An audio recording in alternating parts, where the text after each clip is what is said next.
하나님의 은혜와 평강이 함께하길 기도드립니다.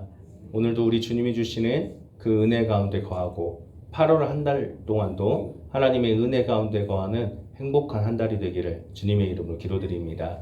우리 다시 한번 앞뒤 좌우로 인사 나누겠습니다. 사랑합니다. 축복합니다.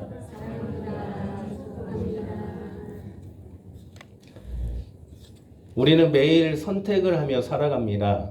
아침에 눈을 뜨면 더 자야 할지 일어나야 될지 선택을 하고, 식사를 하기 위해서도 어떤 것을 먹을지 선택을 합니다.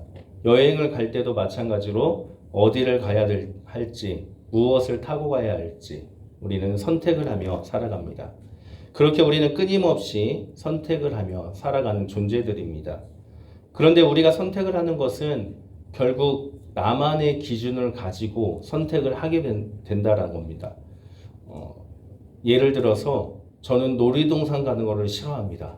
저희 아이들은 엄청 좋아하지만 여행지 목적지를 선정할 때 놀이동산을 나오면 저는 반대표를 던지지만 결국에 다수결에 의해서 지게 되죠. 제가 놀이동산을 싫어하는 이유는 제가 고소공포증이 심하기 때문입니다. 너무 심해서 놀이동산에 입장료를 주고 들어가는 것이 아까울 정도로 저는 고소공포증으로 인해 놀이동산을 싫어합니다. 이렇듯 우리는 각자의 기준을 가지고 선택을 하게 되는 것입니다. 우리가 선택을 하는 데 있어서 그 기준은 결국에 각자의 목적에 따라 설정되어진다는 겁니다. 음식을 선택할 때 그 음식을 누구를 위해서 또는 누구를 중심으로 결정하는가에 따라 음식을 선택하게 되는 것이죠. 여행을 할 때도 모두를 만족할 수 없기 때문에 누구를 위해서 또 어떤 목적을 가지고 여행을 가야 할까를 기준 삼아 우리는 선택을 하게 됩니다. 우리의 선택은 그냥 내가 내키는 대로 내 마음대로 선택하는 것이 아니라 각자에게 주어진 목적에 맞게끔 판단해서 결정하게 된다는 거죠. 결국 우리 삶에서 선택이 중요한 것이 아니라 어떠한 목적을 가지느냐, 그것이 더 중요하다라는 말씀입니다. 신앙도 마찬가지입니다. 신앙생활도 어떻게 신앙생활을 하느냐 선택이 아니라 무엇을 위해 신앙생활을 해야 하는가 목적이 중요한 것입니다. 오늘 본문에 예수님께서 우리에게 신앙생활에 있어서 목적의 중요성에 대해서 말씀하고 있습니다. 오늘 본문은 산상수훈 중에 한 부분입니다. 예수님께서 산에서 가르치신 이야기를 산상수훈이라고 우리는 표현합니다. 우리가 잘 알고 있는 팔복을 시작으로 해서 마태복음 7장까지의 내용을 산상수훈이라고 그렇게 표현하고 있습니다. 산상수훈은 예수님께서 신앙생활의 근본 원리에 대해서 가르쳐 주신 말씀들의 집합체입니다. 그리고 그 중에서 오늘 본문 말씀은 두 주인을 섬길 수 없다라는 결론을 우리에게 말씀하고 있습니다. 군대의 명령체계를 보면 우리는 두 주인을 섬길 수 없다는 것을 쉽게 이해할 수가 있습니다.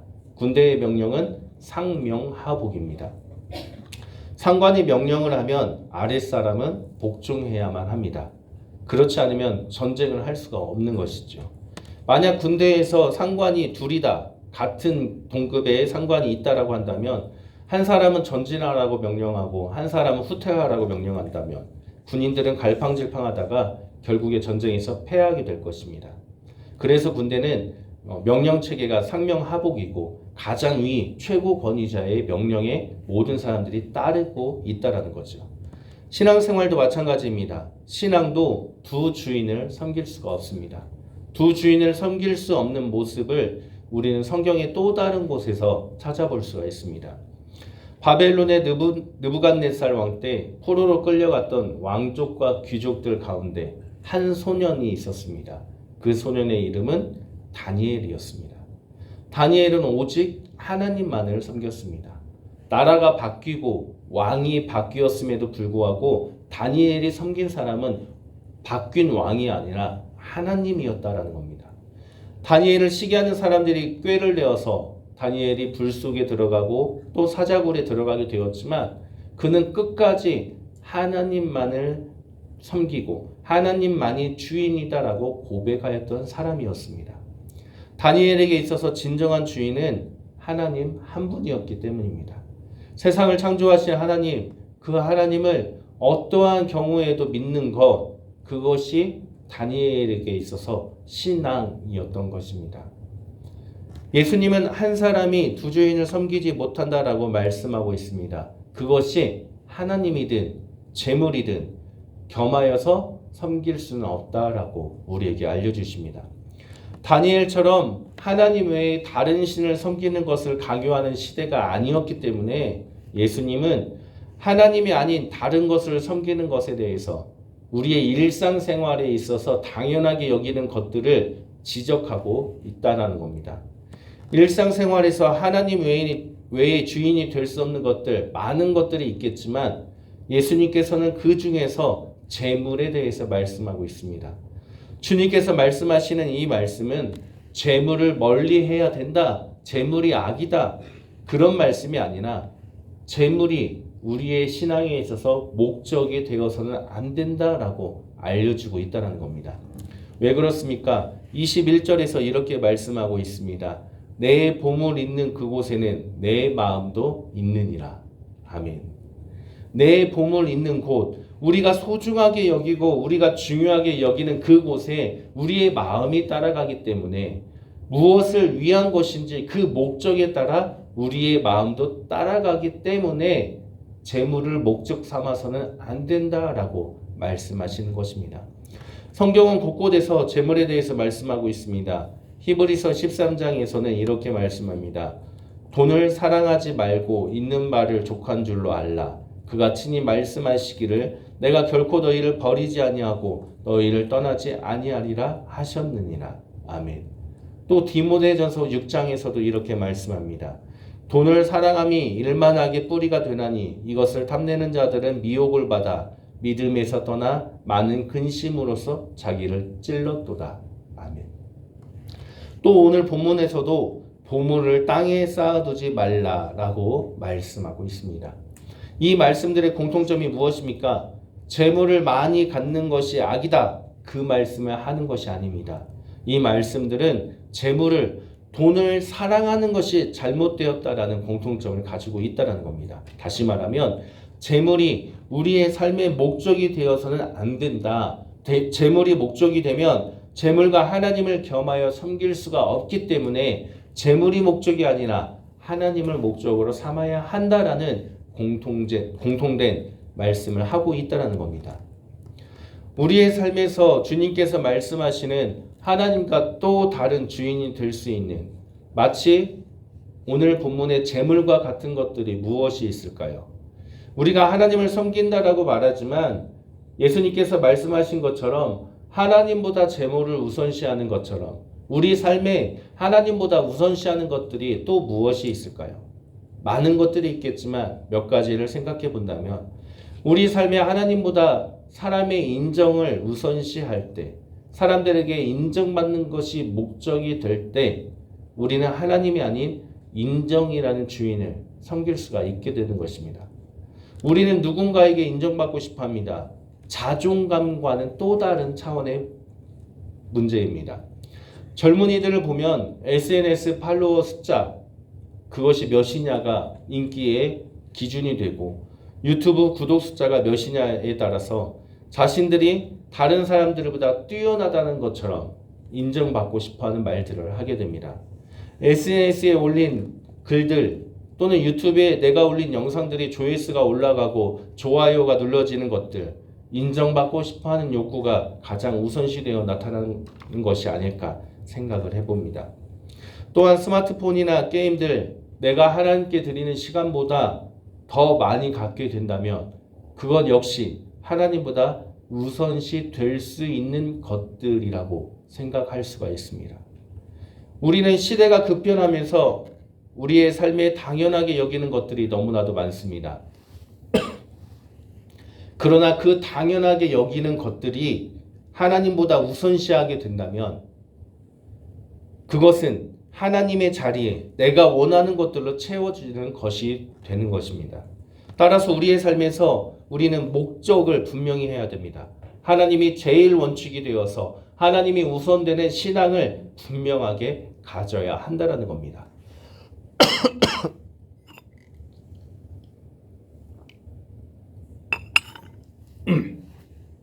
그렇다면 우리가 두 주인이 아닌 하나님만을 우선시하며 하나님만을 섬기기 위해서 우리는 어떻게 신앙생활을 해야 하는 것일까요?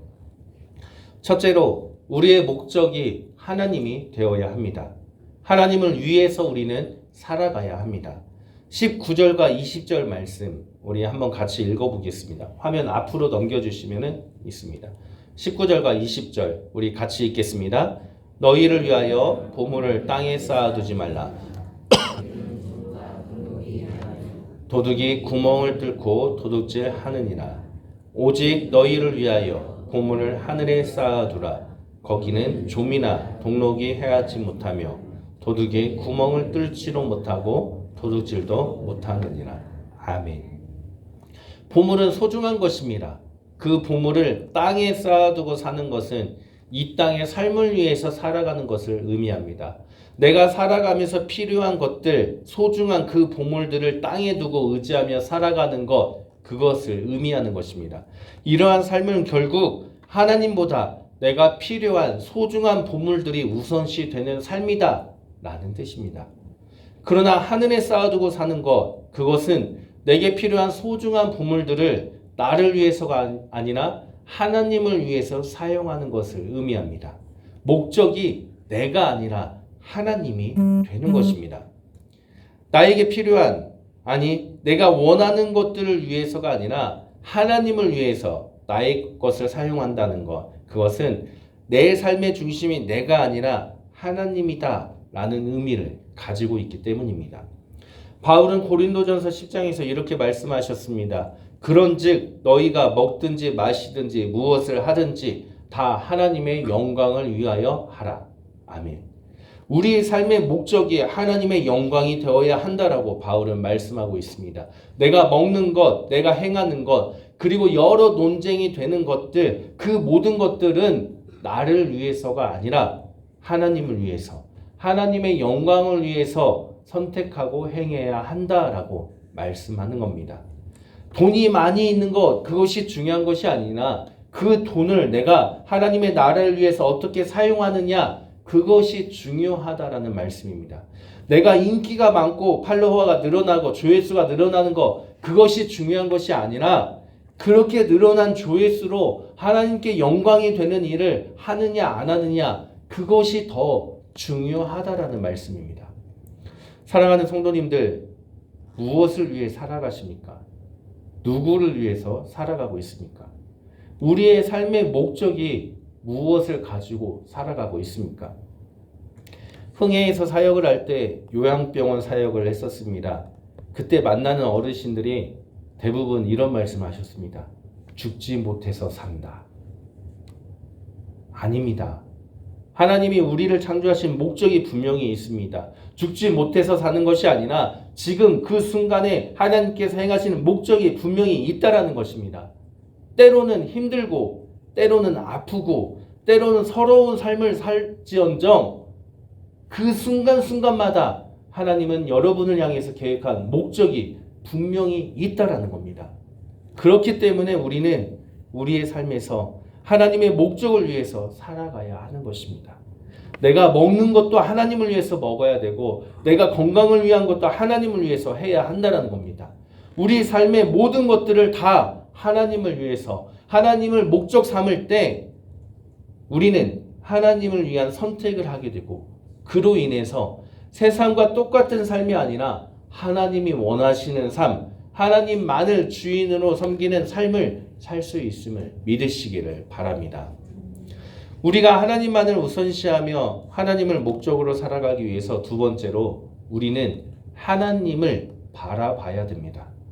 우리 22절과 23절 말씀도 같이 한번 읽어보겠습니다. PPT 앞에 있거든요. 22절과 23절 우리 함께 읽겠습니다.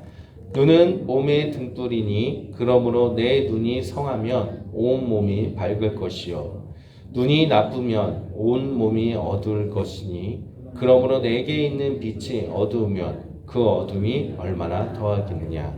아멘. 눈이 몸의 등불이고 눈이 나쁘면 온몸이 어둡다. 그것은 눈이 결국에 나를 나타낸다라는 말씀입니다. 내 눈의 상태에 따라서 내가 어두울 수도 있고 내가 밝을 수도 있다라는 뜻이죠. 그런데 이 눈, 우리가 본다라는 것은 우리가 보는 것을 그대로 받아들이는 것이 아닙니다.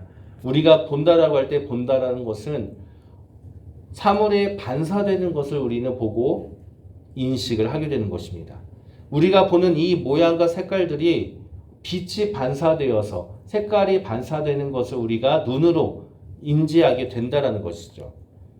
어두운 눈, 밝은 눈은 결국에 내가 무엇을 바라보는가에 따라 달라지게 된다는 겁니다. 내 눈이 밝은 것을 바라보면 내 눈 상태가 밝아지는 것이고, 내 눈을 어두운 것을 보게 되면 내 눈이 어두운 상태가 되어 내 몸 자체도 어둡게 되어진다라는 뜻입니다. 우리의 삶에서 우리가 하나님만을 섬기기 위해서 우리는 결국에 우리의 눈이 하나님만을 바라봐야 한다는 겁니다.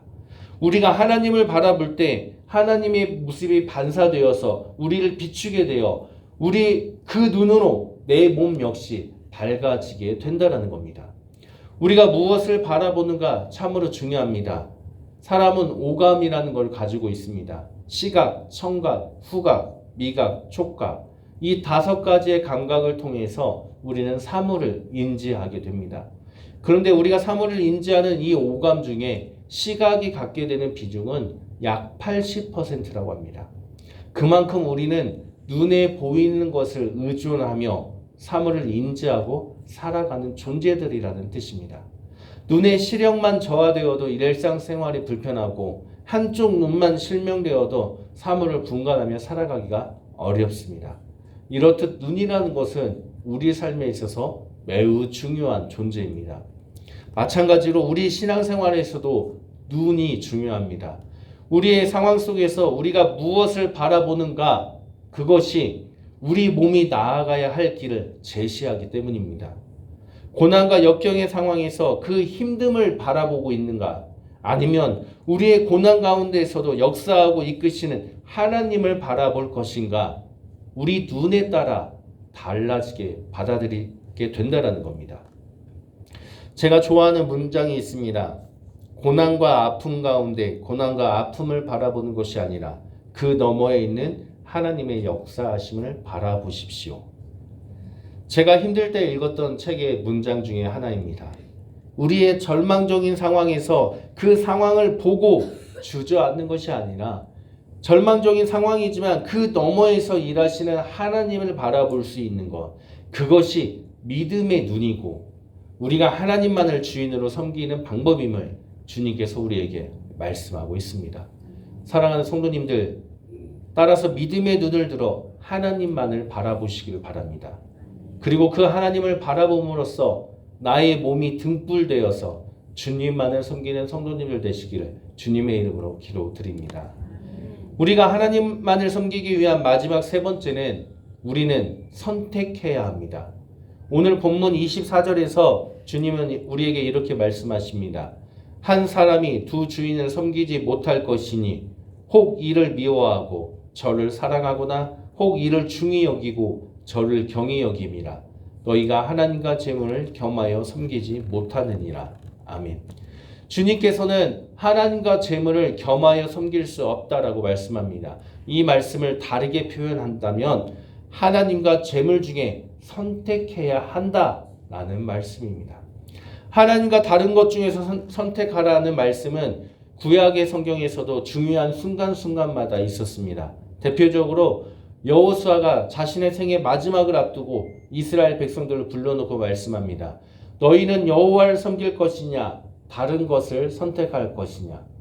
여호수아의 이 결단은 나와 내 집은 하나님만을 섬길 것이다 라는 결단의 의미도 있지만 나와 내 집은 하나님 외에 다른 것을 포기하고 전적으로 하나님만을 섬기겠다라는 의미가 포함된 결단이라는 말씀입니다. 선택한다라는 것은 결국에 다른 하나를 포기해야 된다는 것을 뜻합니다. 하나님을 섬길 것이냐 재물을 섬길 것이냐 선택하라 라는 말씀은 둘 중에 하나를 선택했다면 다른 하나는 포기해야 된다라는 의미가 포함되어 있다는 뜻입니다. 결국 우리의 삶에서 우리가 하나님을 우선시하는 삶, 하나님이 목적이 되는 삶을 선택했다면 그 외의 것은 포기해야만 합니다. 하나님이 아닌 다른 것은 포기하는 것이기 때문에 하나님보다 다른 것이 우선시 될 수가 없는 것, 그것이 하나님을 선택했다라는 뜻이기 때문입니다. 하나님도 마찬가지로 선택과 포기를 하셨습니다. 하나님은 우리를 하나님의 자녀 삼아 주심을 선택하셨습니다. 그리고 우리를 선택한 대신에 하나님이 포기한 것이 무엇입니까? 하나뿐인 아들 예수 그리스도를 포기했습니다. 죄인된 우리를 자녀 삼기 위해서 하나님은 하나뿐인 아들 예수 그리스도를 희생함으로 포기함으로써 우리를 자녀 삼아 주셨다는 겁니다. 그래서 우리는 하나님의 자녀가 될 수 있는 것입니다. 이 말은 우리에게 아버지는 하나님 한 분밖에 없으며 우리를 창조하시고 구원하신 하나님이 우리의 주인이시다라는 고백이 포함된 말입니다. 그리고 자녀된 우리들은 그렇기 때문에 하나님이 우리 삶의 목적이 되어야만 하는 것이고 당연히 하나님만을 선택해야 한다는 의미가 포함된 말이 하나님이 우리를 자녀 삼아 선택하셨다라는 말에 포함된 의미라는 뜻입니다. 그래서 우리에게는 다른 선택은 없는 것입니다. 그런데 우리는 하나님을 선택하여 하나님만 섬긴다라고 말하면서 다른 것들이 하나님보다 더 우선되고 있지는 않습니까? 하나님을 섬기기로 선택했다면 다른 것을 포기해야만 하는데 우리는 하나님을 섬긴다라고 말하면서 다른 것들과 똑같이 또는 다른 것들이 우리들의 삶에 더 우선되고 있지는 않습니까? 사랑하는 성도님들, 하나님이 우리 삶의 목적으로 선택했다면 하나님을 제외한 다른 것은 포기해야 합니다. 제가 청소년 사역을 할 때 청소년들에게 늘 하던 말이 있습니다. 무언가 선택의 상황이 올 때 너희가 선택함에 있어서 고민과 갈등이 된다면 이런 질문을 스스로 해봐라. 하나님이 무엇을 원하실까? 하나님이 무엇을 기뻐하실까? 내가 어떤 것을 선택할 때 하나님이 기뻐하실까? 라는 질문을 스스로 해보고 그 답을 선택하라 라는 말을 자주 했습니다. 우리는 오직 하나님이 원하시는 것, 하나님을 기쁘게 하는 것을 목적 삼아 선택하며 신앙생활 해야 합니다. 그리고 선택했다라는 것은 하나님이 기뻐하시는 것 외에 다른 것은 포기해야 한다라는 것이 포함되어 있음을 기억해야 됩니다. 사랑하는 성도님들, 우리 삶의 목적을 분명히 하고 그 목적에 맞는 선택을 하시길 바랍니다. 우리의 목적 되시는 하나님, 그 한 분만을 위해서 하나님이 기뻐하시고 하나님이 원하시는 그 삶을 선택하고 다른 것을 포기하며 살아가는 것, 그것을 우리는 신앙생활이다라고 표현하는 것이 아니겠습니까? 우리 교회가, 우리 성도님들이 우리 모든 것들을 하나님의 영광을 목적 삼아 선택하면서 한 걸음 한 걸음 걸어가는 행복한 공동체가 되기를 바랍니다. 우리 모두 함께 하나님을 기쁘게 하는 삶을 선택하시고 다른 것들보다 하나님만을 우선시하는 삶을 사시기를 주님의 이름으로 간절히 축원합니다. 함께 기도드리겠습니다. 우리 삶의 목적 되시는 주님, 우리가 오직 주님의 영광을 위해 살아가게 하여 주시고 우리의 모든 상황에서 주님이 기뻐하심을 바라보며 한 걸음씩 걸어가는 우리들의 삶이 되게 하여 주옵소서. 예수 그리스도의 이름으로 기도드립니다.